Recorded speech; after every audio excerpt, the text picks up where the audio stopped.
Hello, my name is Carol May Whittick, a spiritual life coach and your host of Her Conversations, Tools for the Awakening. Her is an acronym for Higher Energetic Resonance.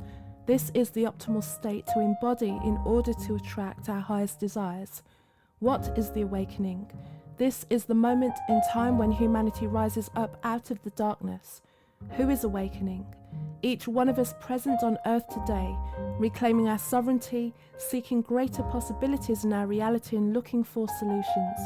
We know being awakened is not a lofty ideal but a necessity. If we can transform ourselves, we can change the world.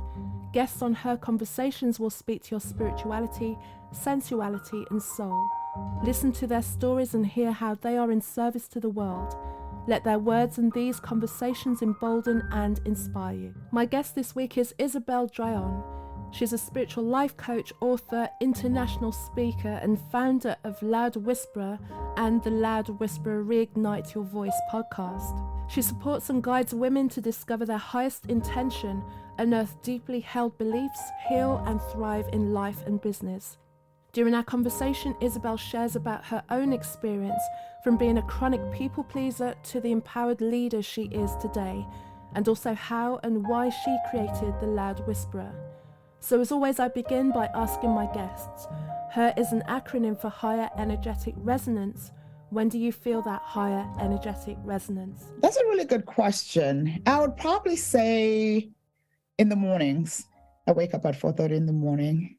That's time to myself. So it's during that time actually when I do feel that way. The reason why I say that is because I feel more connected to myself. I'm more connected to the higher power. So it doesn't necessarily give me an outer body energy or physical type of energetic. I feel that when I'm in the gym, which I go straight after I do my time alone, but it gives me that inner energetic, that awakening, that, knowing that there's just something inside of me that I'm ready to unleash in the world, or there's just more to me. So that I would probably say I feel it most in the morning. It's energetic, but it's still. I'm a morning person as well, so anything past 6 o'clock, it's like it just needs to be like social chit chat. No, nothing like that, I totally get it. For me, it's anytime. Well, our time, it's about 3 o'clock, actually 2:30, 3 o'clock, because I'm up at 4:30 in the morning. Yeah. And like you said, I'm a morning person too. So like my most important meetings and like this, doing a podcast, anything that requires me to be sharp, I have to do it in the morning because I can't do that in the afternoon. Sometimes my girlfriends will be like, let's go work out in the evening. No, I can't even do that. Yeah. I can't. My afternoons are just like you say, it's social. It's don't have me thinking. Don't make me have to think too much in the afternoon. Yeah. I hear you. And I love working out in the morning as well. You like do it for breakfast, you get it all done. Anytime later in the day, it's really not going to happen at all. So it's get it done first thing. Fantastic. So before we go into the meat of our conversation, Isabel, I just want to give you an opportunity to just share a little bit about your background and how it led up to you doing the work that you're doing today and what that's taught you. So I'm originally from Tanzania, East Africa, Tanzania and Zambia. My dad is Tanzanian, my mom is Zambian, so both East and South. I lived a very nomadic life. My father was a diplomat, so I traveled all my life. Went to boarding school about the age of 8. So I've really lived an independent type of life from the time that I was a little girl. I would say I came to America at the age of 19 for college. And it's during that time where I found myself in a peculiar situation at the age of 19. By the time I was 20 then, I was in a peculiar situation and became pregnant, and I was about to have a child. I was 8,000 miles away from home, about to be a mother who needed her own mother. And as that journey began, me being pregnant and having my child, that's when it started really resonating and really bringing up a lot of, I'd probably say maybe trauma or things that I've never thought to address, or just give me a different view or perspective of my life, or even made me really start thinking like, what is this about? The reason why I say that is because that was one of the hardest times of my life. But then at the same time, I was able to move through it with resilience. I was strong. Well, they call it strong, but with resilience, I had courage. What I realized about that is one day I was sitting to myself and just trying to figure out this journey that I had when I had my child here. It was very similar to the women that I saw growing up. The reason why I say that, not that they had the children at the age of 19 and they were 8,000 miles away from home, it was the survival. It was living a life where you just show up and you just do, and this is what it is. And I continued living that life. After that, I got married, a business owner. My husband and I own a business. I have 3 amazing children. From the outside looking in, life seemed so amazing, right? A business owner. When I show up wearing that mask that most of us do, everybody will say, you know, her life is perfect. But what happened is that I found myself having many moments late in the night, gazing in the ceiling, despite me having my family around myself and having this business where, you know, it was doing well. It was starting to do well. It was hard in the beginning, but it was starting to do better. But either way, from the outside looking in, my life seemed perfect. When I lay down at night, I find myself having so many nights that I'm asking myself, and then what? There's more to me. There's more to me than the mother. There has to be more to me than the wife. There's more to me than the business owner. See, all those things filled some form of validation in my life, but what I came to the realization is, at the end of the day, there was still a hole in my heart. There was a huge emptiness. And this emptiness was not coming from other people because they're not giving me the love. The emptiness came from me not knowing who I was. So my life was based on other people's expectations of who I am. My life was based on the roles that I played in my life. So I didn't know who I was. And what really did it for me was I looked at myself in the mirror one time and I asked myself the question, what did you like as a little girl? I've always loved dancing. Dancing has always been in me. I always say, by God, if I could have the opportunity, I'll be somebody's backup dancer even at this day, just to fulfill that. Any moment I can, you know, I will dance. So that has always been there. I always knew that I loved to dance and I loved people. But just, I asked myself that question and I did not remember what I loved as a little girl. I couldn't even picture it. I couldn't even fathom that. I didn't remember any of that. And I started to realize that, wow, although I grew up with a very, most people would say, privileged life, but I didn't know who I was. I was just an object moving from place to place and surviving. So it's through that journey that I said that I really had to discover who I was, because I really felt lost. And with all my life experiences, from the time I had the kid 19, I went through abuse, you know, and I've always been a people pleaser. So all my life was based me making everybody else happy. So I had moments where for years, really, I am the people pleaser, making sure everybody's okay. But then at the same time, I used to turn into the victim. So all these would just take a toll in my life. And that's when I really started diving deep and saying there has to be more about me. But the only way for me to really discover this, I have to discover, who am I? Who am I really to the core of my being? So that's when my journey started. Yeah. So you're saying about this question, I'm sure, I feel that everyone has that existential crisis, you know, where they have those moments where you wake up, because I've always known what it is I wanted to do. So I've always been aiming towards that. But even in the kind of setting off and going towards that goal, there were still moments of, you know, like there's something about the nighttime, isn't it? Where you get faced with your soul, comes and like kind of with the truth, puts it on you and is like, is this what you want? Is this enough? And you respond to it. You know, it's not even that you call out to it, some people do, but you just feel like an emptiness or a despondency or a knowing where you know you're not cutting it, you're not doing it, there's something missing, there's something out there that isn't rich enough, and like you can have all the stuff in the world, and like you said, people can look from the outside looking in and it looks like you've ticked off all the boxes for a nice life. But if within your soul and your spirit and every cell of your body you're just feeling like, yeah, I've got all the things, but the things are not filling me up, it's like, where do you look for that? So where did you start to look for that? How did you start to delve into trying to work out what that feeling was of like, who am I? And then what steps did you start to make towards fulfilling that within yourself? Where did it lead you, that questioning? That's really interesting. I'm going to answer that, but I'll go back to say it's really amazing for you that I wish I was that kid who knew, like you, what you always wanted to do, right?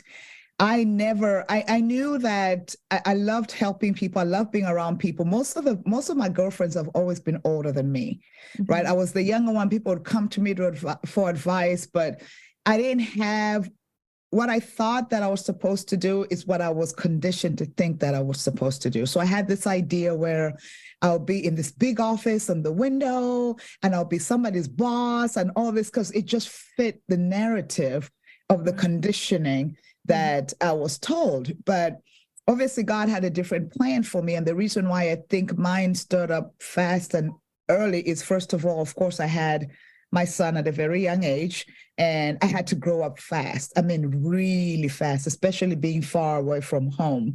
And then also, number two, my husband and I started a business. So with that, I was able to start discovering what I want. But to answer your question, I had to get still. I had to find stillness within myself. I had moments where, and people read about this and be like, okay, everybody talks about it, but it's real. I had moments where I just cry myself to sleep, right? And then I started like, what is this? So I had to start excavating and doing a really deep diving. So by journaling, being still in the morning, that for me helps me tremendously. And that's why even with what I do, loud whisper, right?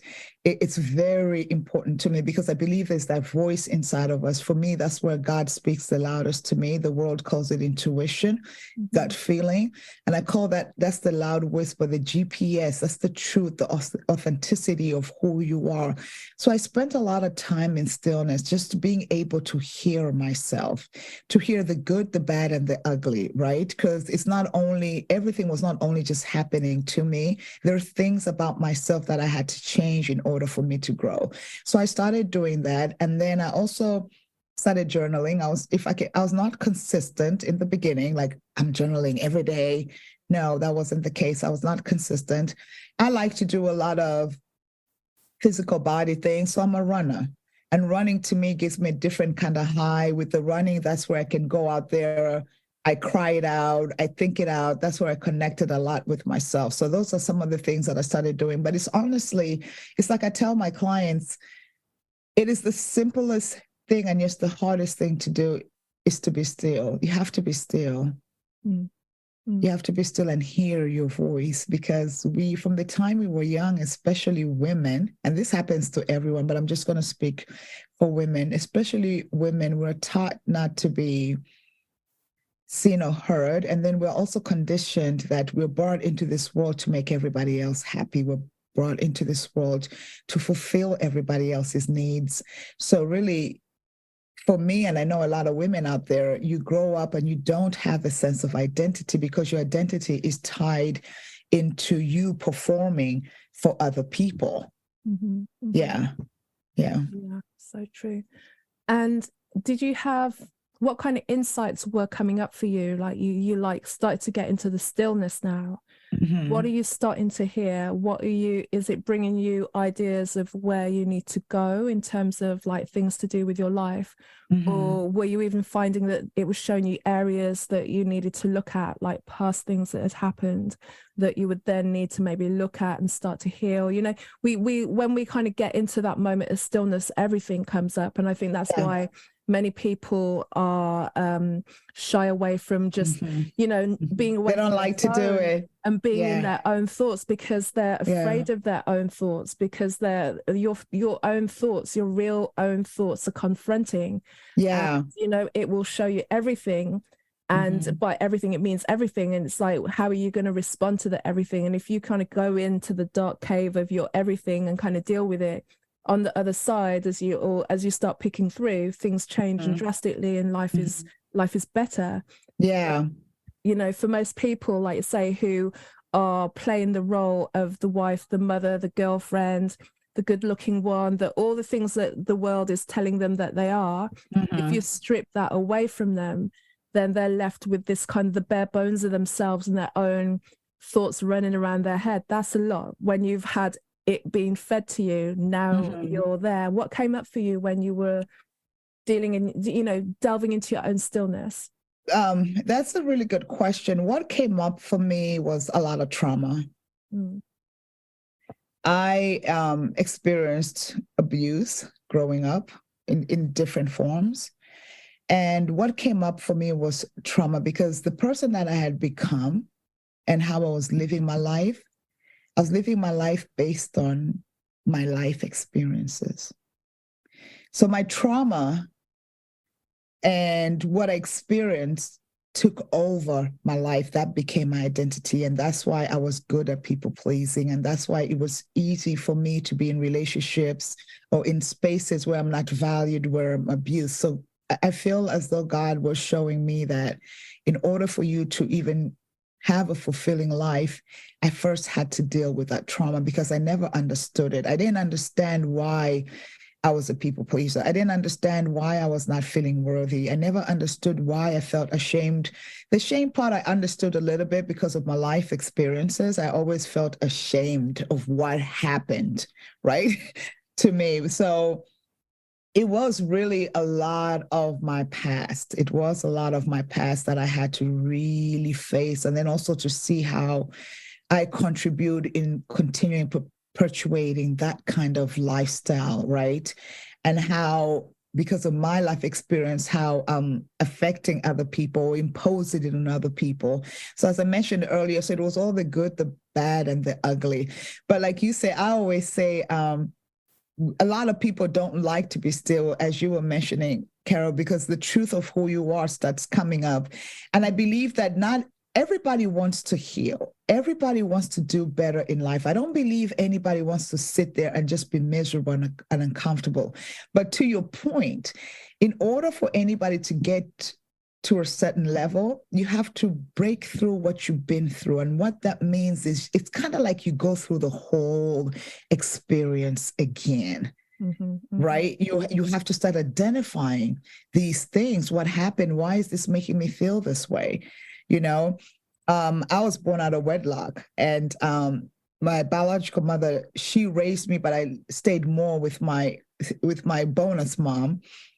So I had a sense of abandonment. Right.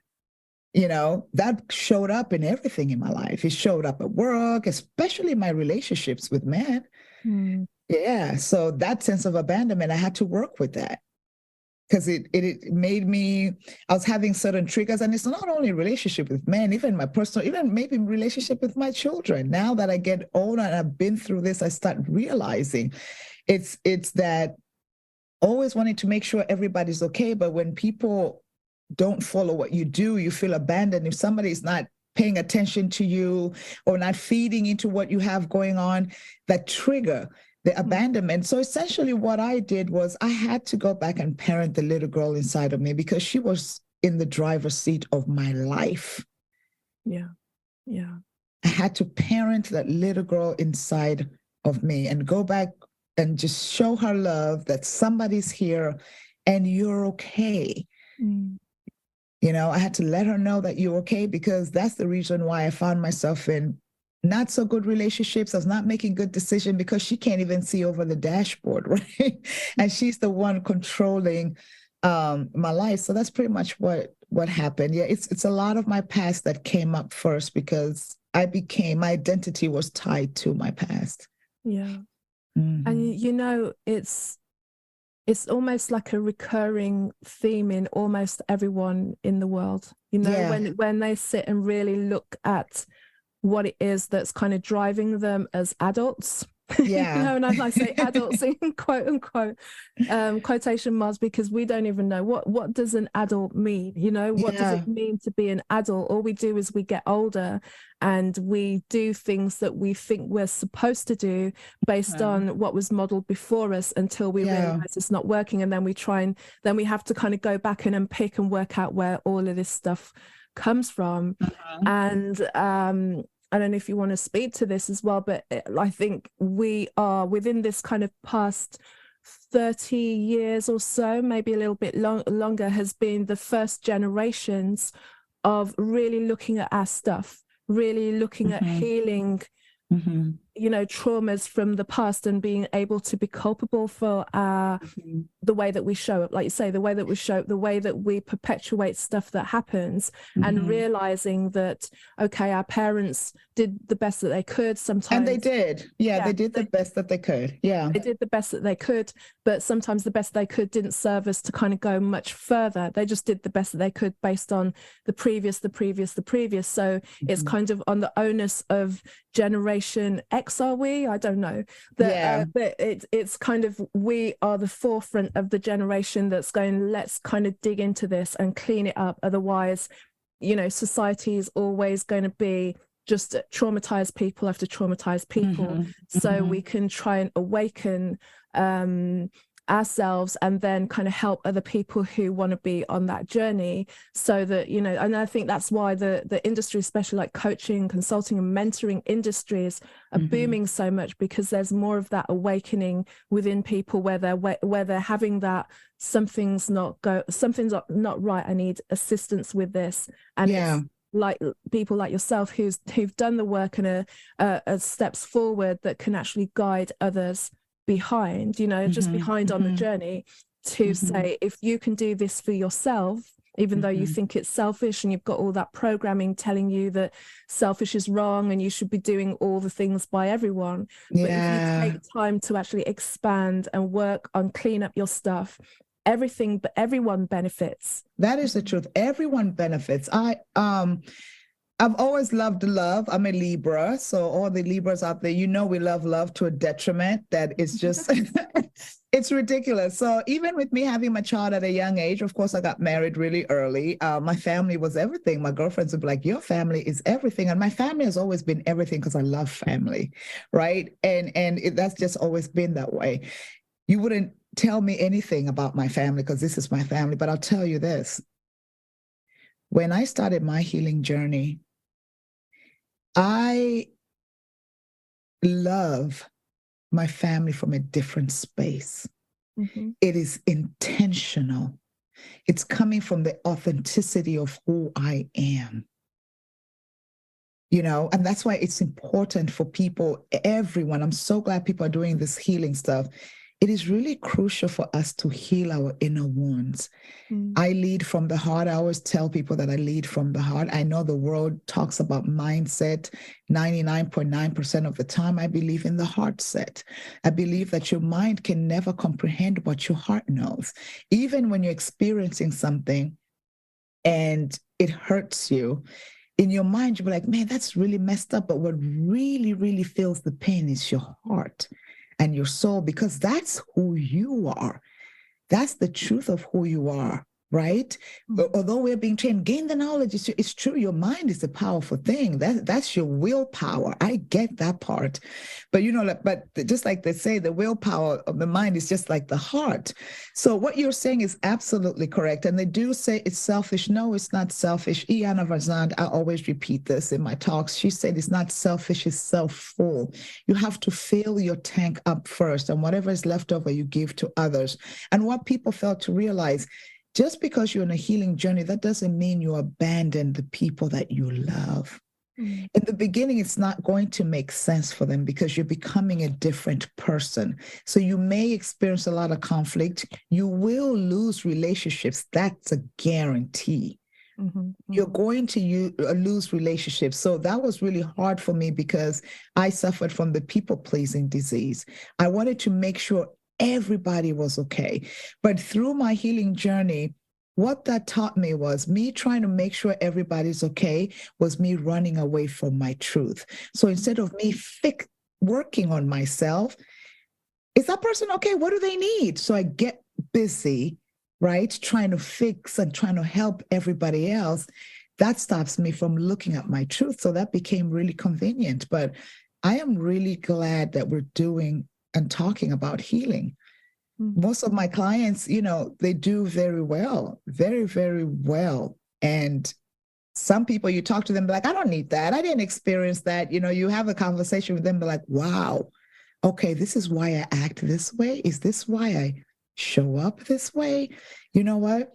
Is this why everybody says I'm not a good leader? Everybody wants to be a leader, but I always tell people you can't lead anybody if you can't lead yourself. Can we get a clap there?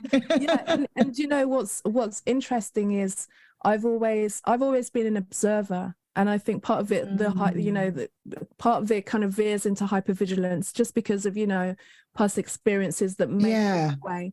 But then also being creative, I've also been an observer of people, just watching the way that people work and watching the things that people say and seeing the way that their words align with what they're doing, especially when I feel that I want to level up, you know. And the first thing that I always do is I take a look around and see like who's kind of in my space too much, you know. And I kind of like use it as a barometer as to who am I aligning with, who am I spending too much time talking with, as to where I'm at, because that is always an indicator.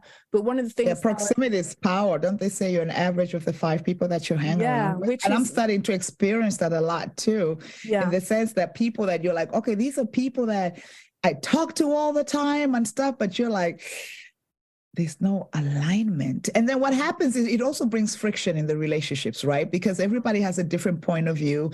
You're going a different way. And so your environment is really crucial. And just like the way you were talking about the alignment, you have to have boundaries too, right? Your environment is crucial.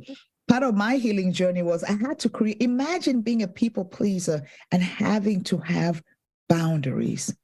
That was devastating to me because you know what? I valued my life according to how many people said they loved me. Right. So when I started putting healthy boundaries to protect myself, I lost people. Oh gosh. That was depressing to me. That was hard for me because people telling me they're here for me, whether they meant it or not, or me having people around so that I can make sure they're okay, that was my identity.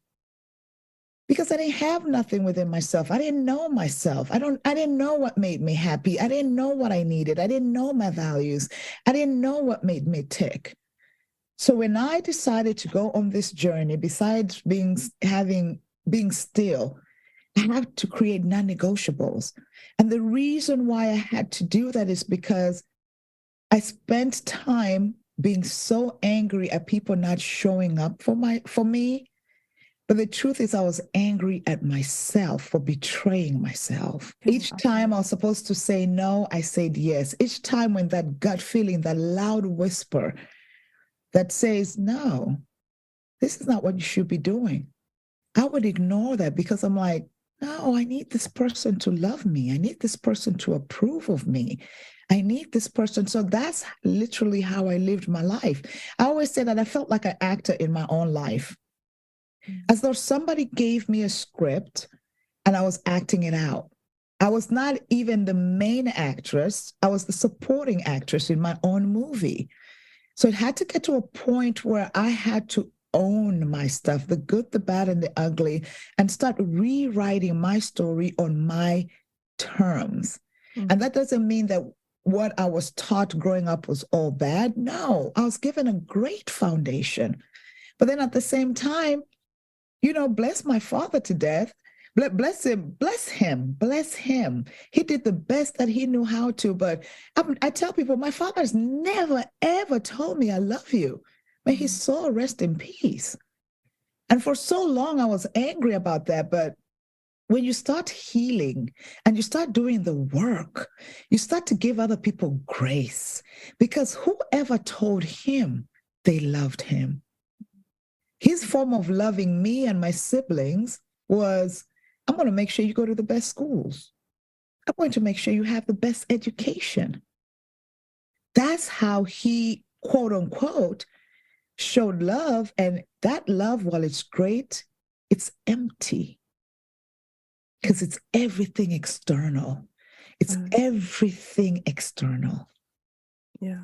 Yeah. And it's, when you were saying about people pleasing and, doing what they say, and then that friction that happens when you start to move, like I do often now, where you just take a scan and go like, who has got too much of my time, Yeah. and when you need to kind of pull back.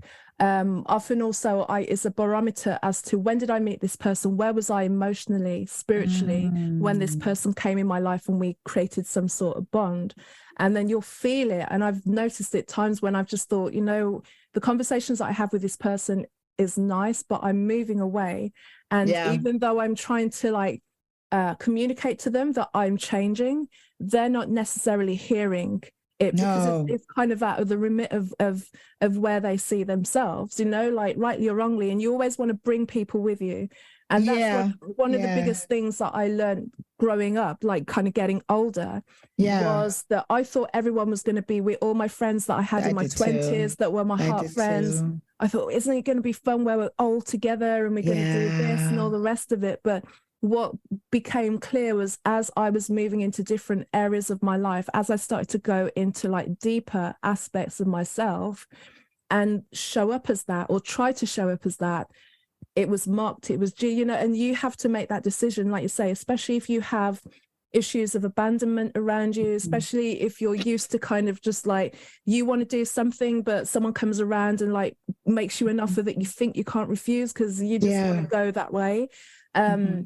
When the pain of like ignoring yourself gets too hard and you start to do your own stuff, and then you feel the retaliation, the mocking, the way that people and then it comes who does she think she is? I like that. Who does she think she is?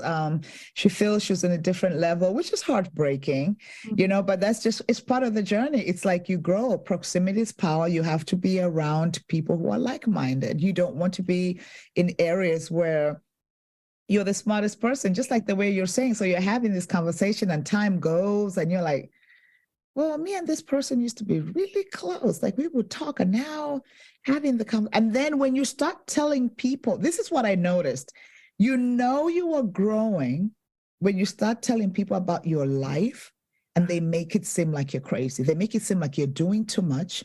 They make it seem like, you're doing too much. They make it seem like, why do you have to do all that? Oh my God, you're so extra. So those are the things that mess with our minds. While we may laugh about it, you walk away and then your mind starts ruminating. Am I really extra? Were they right? Am I doing too much? Then you start second guessing yourself. I have second guessed myself all my life. The last thing I want to do is be around people who are going to make me second guess myself, because I do an amazing job at that myself. I don't need any assistance. No, I don't need any assistance when it comes to that. And when I teach my clients and the talks that I do, here are a few things that I've honestly learned, like seriously, honestly learned about self-development, about healing, about just really getting to know the core of who you are. We live in a world that has created all these expectations of who we should be. What I've learned and I've come to find out is the reason why a lot of us live in a state of anxiety, we're in depression, we compare, or the imposter syndrome, because these expectations are very unattainable. So they leave us broken. And I'm saying that what we need to do is tap in to who we are and live from that space. I tell people that this happens a lot. They'll call women strong women all the time. Even the women I grew up seeing, I talk about them, the reason why I do what I do, between my mom, my bonus mom, my aunties and everything, entrepreneurs.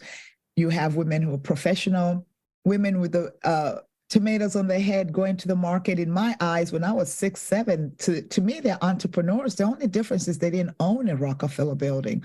So these women are strong and courageous. But what I've come to learn, and this is what really God has taught me in the process, is that we are born with strength. We have that strength, but this kind of strength that society tells women, especially when I had my son at the age of 19, I didn't get people be like, oh my God, girl, you're so strong. You're so strong. So when I had my moments, when I needed help, I didn't ask for it.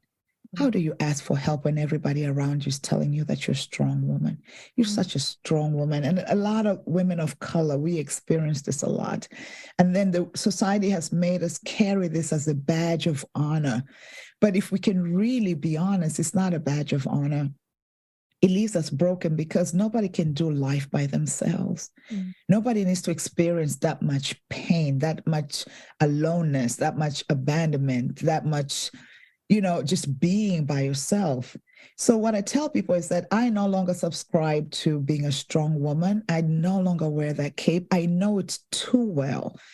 I know it too well. It didn't work well for me. And it was honestly not the truth. So what it did, it actually perpetuated me living and wearing that mask and acting like I had this armor of strength when that deep down inside, when you remove that armor of strength, I was broken. Because I believe that society measures the strength of a man by how much weight they can carry, but they also measure the strength of a woman by how much pain she can endure. And I didn't want my life to be measured by pain, because I believe that the higher power brought each and every one of us on this earth, male or female, or he, she, every human being was brought here with a gift. And I believe that we each have a purpose. What I honestly do believe is that we were not born to survive. We were born to thrive. Now, the journey of life will have the ebb and flow, will have the duality of night and dark. It happens in nature. That's just how the world is. That's why we have seasons, right? That's part of what life is. It's the ebb and flow of life.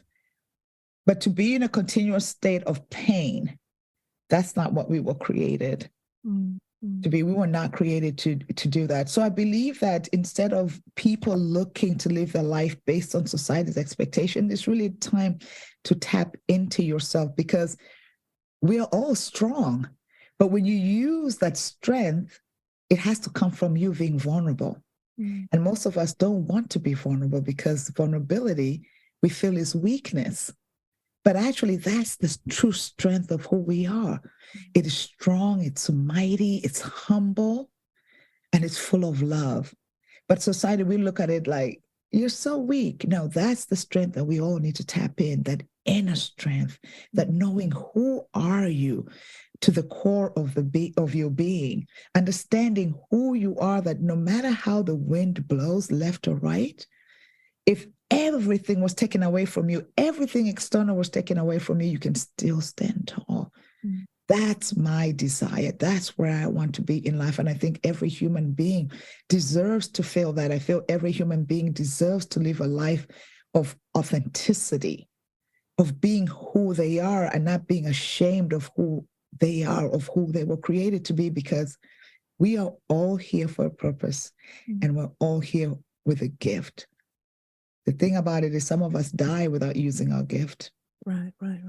Yeah. Because we spend all our life trying to become this person that does not exist, because we're hearing other people tell us who we need to be, who we should be. So we're constantly changing ourselves, trying to catch up to a human being that does not exist. It's an idea of who we think that we're supposed to be because of what we've been conditioned. The goal is really to tap inside your inner being. And I wanted to add to that, because we hear that so much, Yeah. And once you've kind of like your years in the work and in the field of doing that, what that means. Yeah. You can honestly say, well, I know what it means to sit down and be quiet and be still and tap into my inner self and have that conversation and converse and heal and all of that. But for someone who is new, for someone, like, it's going to sound like gobbledygook to them. It's like, it always does. Like, what is that, So if you were going to say, in as simplistic as terms as possible to that person who keeps hearing this, get to know yourself, who you are, your inner self, what does that mean in layman's terms for them? Because what we talk about it, we know. What does it mean? Yeah. What that means in layman's term is, what are your desires? What do you value? What gives you joy? Mm. What gives To you the joy? people, and to even go back on that, to the people who say, I don't know, because I've met people who go, I don't know. Oh, I didn't know either, though. So the people who are saying that, don't think that there's something wrong with you. That's real. That's why I mentioned earlier, I didn't even remember what I liked as a little girl, because when you live a life of survival, your emotions are suppressed. When your emotions are suppressed, you cannot identify with anything. So don't think for a second that because you don't know what it feels like to be joyful, or you don't know what your values are or what your needs are, that there's something wrong with you. Absolutely not. That's where I had to start. I didn't know what I liked. I didn't know what my needs, what I really needed. I didn't know what my values, what did I value? Because you can't create boundaries if you don't know what you value. So it's literally those things. It's about you. And most of us don't even know. That's why you got to take that pen and paper. It's that pen and paper. And just write it out. Ask yourself, what matters to me? And if it does not come up for you right there, that's okay. Put your pen down and walk away. Guess what? You're going to be thinking about that question. And the next time somebody asks you to do something and you don't want to do it, and not only you not feeling it in the head, your heart says this is not for you, stop and breathe and ask yourself, why is my soul feeling heavy about this? That's how you start to get to know yourself. You cannot ignore that whisper inside of you. You cannot ignore that. I say every day we're guided. And I wish even me with what I do, I really paid attention to that every day. But let's be honest, there's no perfection in this world. I'm human just like everybody else, even with what I do. But that's that voice. We all know it. We call it the gut feeling. That's where we start. Right there, it tells you.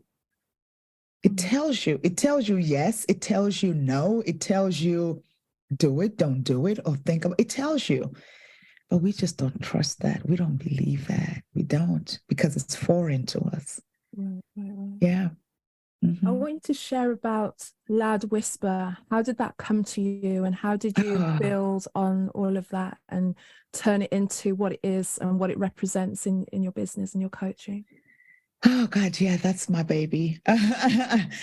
I always, for years, for more than 20 years, really, I always had this vision that I'll be on stage. And if I can be honest, I didn't even know, there was no Loud Whisper then or anything, but I always had this dream, to the point where I saw myself in it. I could picture it even till now, that I'm on stage speaking to women. Didn't understand why. Didn't understand then, because of my life experiences, I'll be able to help women. Knew none of that. But what I do recall, if there's anything that I recall in my life, is me being on stage. I remember that dream over and over and over again. I woke up one morning and all I heard was Loud Whisper. I didn't understand exactly what it was. I tell people, most people, when they start a business, they write names down. I promise you, I never did that when it came to Loud Whisper.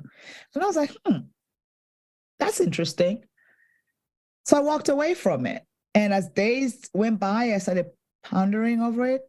And through that stillness is when I heard, well, women are always screaming for help on the inside, but nobody hears them because it comes out as a whisper. So your job, your calling, is to help women really just reignite their voices. They already have a voice. They just have to go back. They have to tap into that voice so they can rewrite their story and own their story. Because our voice, the reason why some of us don't do what we do in life, we're not as successful in life, because we've been trained to not be seen and not be heard. That voice is the truth of who you are. That's where the authenticity comes from. And that's how Loud Whisper started.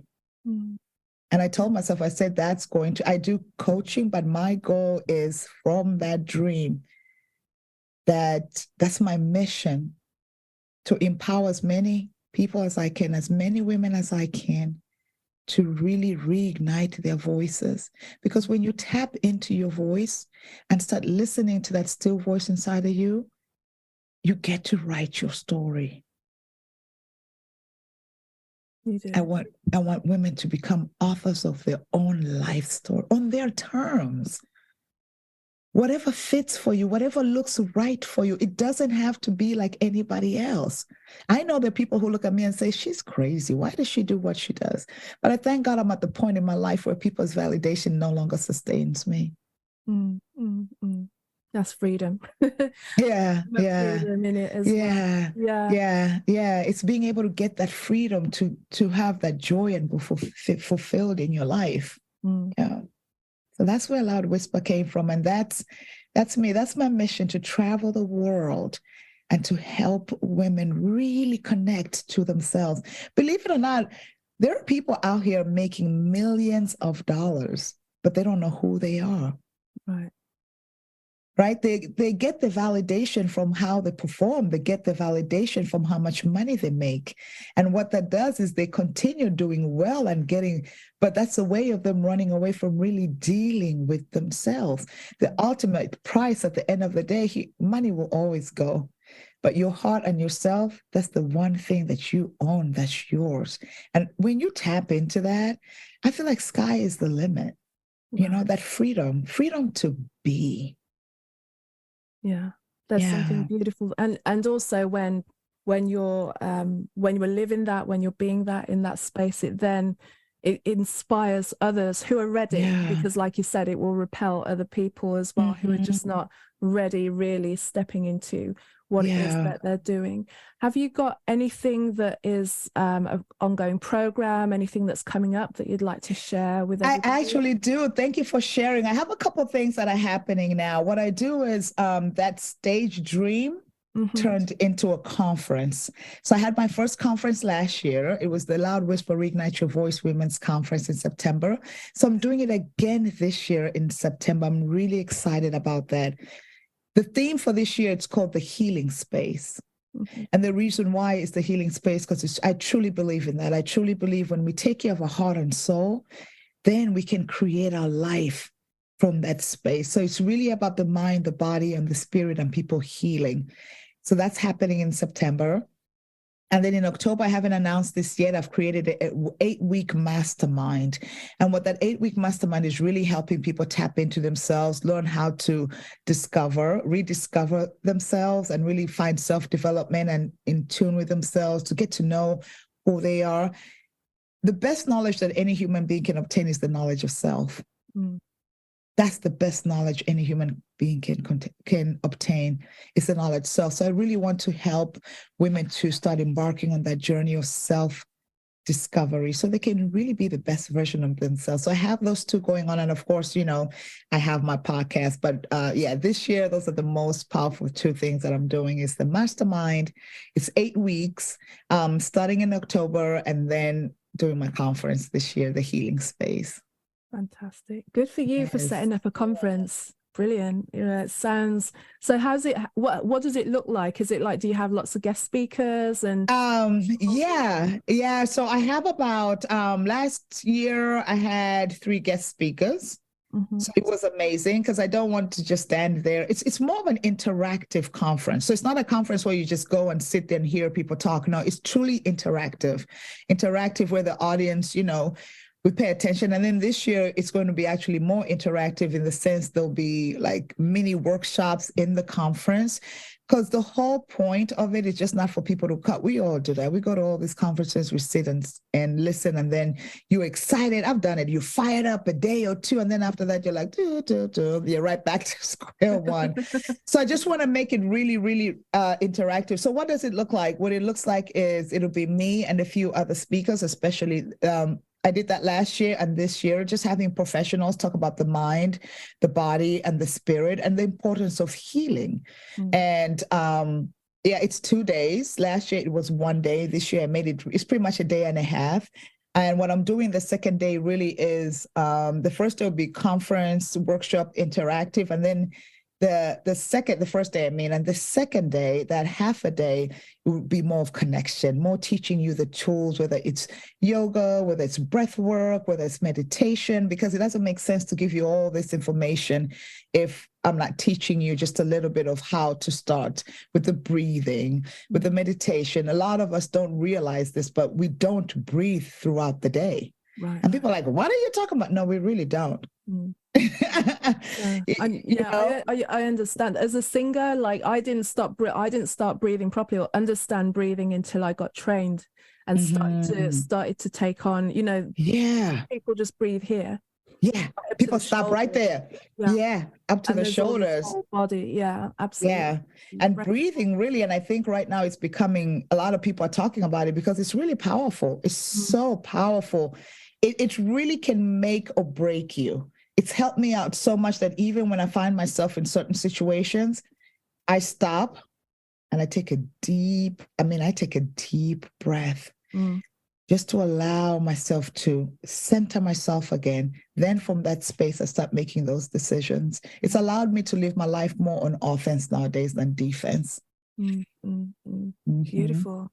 And so inspiring to hear you talk about creating these events as well. I think when we kind of set out on our journey of creating coaching and everything like that, you're always kind of thinking like, how can I expand? What more can I do? How can I reach more people and everything? Yeah. So you're doing. Yeah, that is my goal. Thank you. I appreciate that. I do love my coaching, my one-on-one coaching, but my goal is to create an impact. And the only way I can create an impact is through speaking.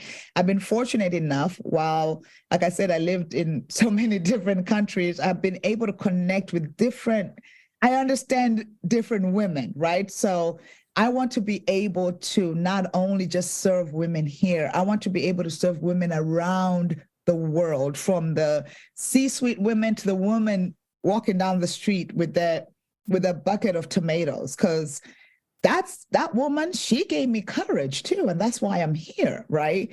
So I want them to be able to hear this story, to be able to understand the power that they have within them, to understand that this life is so fragile.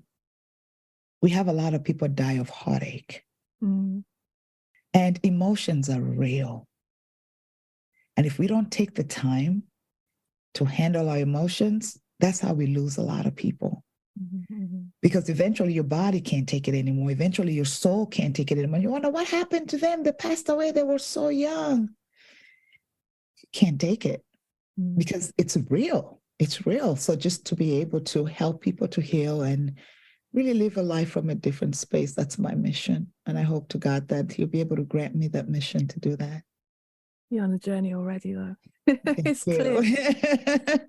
Absolutely. So can I just give you the opportunity just to share how we can find you online, offline? Yes, thank you so much for that opportunity. You can find me online. My website, really easy, first and last name, IsabelDraughon.com. You can find all the good information. I'm on Instagram, Isabel Draughon. I'm on Facebook, Isabel Draughon. I'm on Twitter.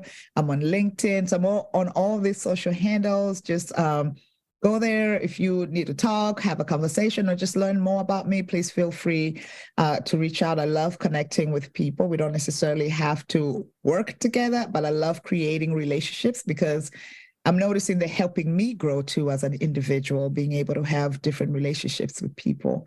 So thank you so much for that. Perfect. Isabel, thank you.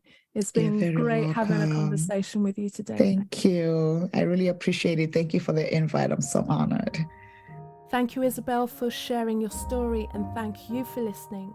Find out more about me on my website. That's Carol May Whittick, CarolMayWhittick.com. You can also still join the Embody Higher Energetic Resonance journey. There's a link in the show notes, and also a link for you to find out more about my one-to-one spiritual life coaching. If you want to connect with me on Instagram, it's Kazmic, CAZMICK, and on Facebook, Carol May Whittick. So until the next week and the next episode, take care. Speak soon. Bye.